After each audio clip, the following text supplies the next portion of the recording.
Singer Goldy Yadav की सुरीली आवाज़ में एक और नया भोजपुरी लोकगीत आ गया है, जिसके बोल है रंगदार से प्यार होई। इस गाने को वर्ल्ड वाइड रिकॉर्ड्स भोजपुरी के ऑफिशियल यूट्यूब चैनल पर रिलीज किया गया है। दोस्तों वीडियो में बने रहिए, आगे हम और बात करेंगे, लेकिन उससे पहले अगर आप चैनल पर नए हैं तो चैनल को सब्सक्राइब, वीडियो को लाइक, शेयर और कमेंट ज़रूर करें। इस गाने को काफ़ी ज़्यादा पसंद किया जा रहा है। इस गाने को एकदम बिंदास अंदाज में गाकर गोल्डी यादव ने समा बांध दिया है।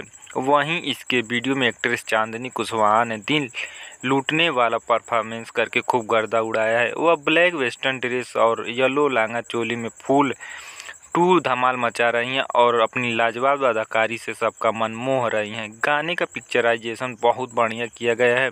यह एक अलग स्टाइलिश सॉन्ग बनाया गया है। गाने में एक्ट्रेस चांदनी कुशवाहा नजाकत और कातिल अदा से कयामत ढा रही हैं।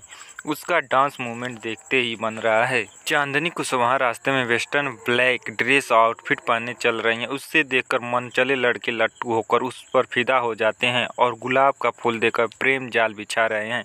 मगर चांदनी कुशवाहा उन सभी मजनुओं को इग्नोर करते हुए दो टूक जवाब देते हुए कहती हैं कि जेकरा के जाने सारा जिला जवारवा में ओकरा के राखब अपना दिलवा में, हमारा के चाई रंगदार मर्दा गर्दा उड़ावे महफिलवा में, जौना पे 2-4 FIR होई ओही से हमारा प्यार होई, दिलवा के ओही मोलदार होई ओही से हमारा प्यार होई। वर्ल्ड वाइड रिकॉर्ड्स प्रस्तुत भोजपुरी लोकगीत रंगदार से प्यार होई के निर्माता रत्नाकर कुमार हैं। इस गाने को गीतकार आशुतोष तिवारी ने लिखा है, जबकि संगीतकार विक्की बॉक्स ने मधुर संगीत दिया है। वीडियो को डायरेक्ट सुनील बाबा ने किया है और कोरियोग्राफी गोल्डी जायसवाल ने किया है। दोस्तों पूरा वीडियो देखने के लिए धन्यवाद। मिलते हैं अगले वीडियो में, तब तक के लिए जय हिंद, जय भारत।